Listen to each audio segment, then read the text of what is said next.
London Olympics లో వరుసగా 10వ రోజు భారతీయులకు మిశ్రమ ఫలితాలే లభించాయి.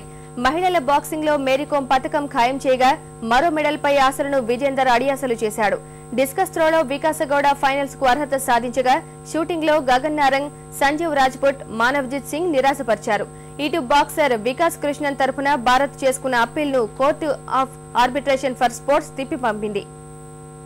Blue hand to be raised. Led by 7 going into the final round. 15 points to 6 in the blue corner representing India.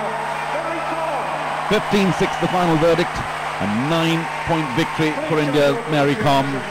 30వ విశ్వ క్రీడల్లో భారత శిబిరానికి ప్రతిరోజులానే 10వ రోజున కూడా తీపి చేదు అనుభూతులే దక్కాయి. ఒలింపిక్స్ లో తొలిసారిగా ప్రవేశపెట్టిన మహిళల బాక్సింగ్ విభాగంలో భారతీయులకు పతకం లభించడం ఖాయమైంది.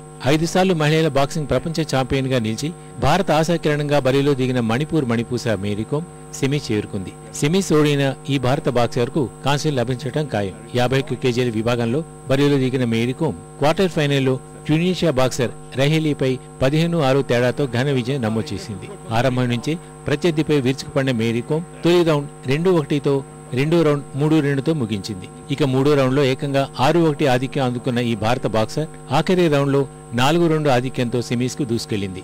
సెమీఫైనల్లో బ్రిటన్ బాక్సర్ ఆడమ్స్ నికోలాతో మేరీకోమ్ అమీతుమీ తేల్చుకుంటుంది. పురుషుల బాక్సింగ్ 75 కేజీల మిడిల్ వెయిట్ విభాగంలో పతకంపై భారత ఆశలు ఆవిరయ్యాయి. ఎన్నో ఆశలు పెట్టుకున్న విజేందర్ క్వార్టర్ ఫైనల్లో ఓటమి చవిచూసి కనీసం కాంస్యం పొందే అవకాశాలను చేజార్చుకున్నాడు. ఉజ్బెకిస్తాన్ బాక్సర్ అబోస్ ఆటో చేతిలో విజేందర్ 13-17 తేడాతో పోరాడి ఓడాడు. ఇటు వికాస్ కృష్ణన్ మ్యాచ్ ఫలితంపై court of arbitration for sports లో భారత్ కు చుక్క ఎరైంది. అంతర్జాతీయ బాక్సింగ్ సమాఖ్య నిర్ణయాన్ని సమీక్షించే అధికారం తమకు లేదని తేల్చి చెప్పిన సిఏఎస్ భారత్ చేసుకున్న అప్పీల్ను తిప్పి పంపింది. ప్రీ క్వార్టర్ ఫైనల్లో అమెరికన్ బాక్సర్ పై వికాస్ 13-11తో ఆధిక్యం సాధించిన అతను అనేక ఫౌల్స్ చేశాడనే నెపంతో ప్రత్యర్థిని విజేతగా ప్రకటించారు. పురుషుల డిస్కస్ త్రోలో భారత అథ్లెట్ వికాస్ గౌడ ఫైనల్ కు అర్హత సాధించాడు. ఒలింపిక్స్ లో ట్రాక్ అండ్ ఫీల్డ్ విభాగంలో ఫైనల్ కు అర్హత సాధించిన 7వ భారతీయుడిగా రికార్డ్ పుటల్లో గౌడ స్థానం సంపాదించాడు. అర్హత మార్కుగా నిర్దేశించిన 65 మీటర్లను తన రెండో ప్రయత్నంలోనే వికాస్ అధిగమించాడు. తొలుత డిస్క్ ను 63.52 మీటర్లు విసిరిన వికాస్ మలి ప్రయత్నంలో 65.2 మీటర్ల దూరం విసిరి గ్రూపులో అగ్రస్థానం సాధించాడు.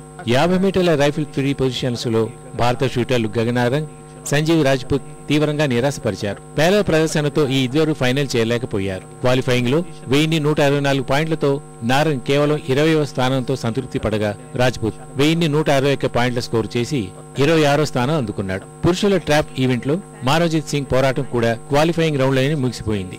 అర్హత పోటీలే రెండో రోజు 2 రౌండ్లలో 50 పాయింట్లు సాధించాల్సిన మానవ్జిత్ 49 పాయింట్లు అందుకుని ఫైనల్ కు అర్హత కోల్పోయాడు.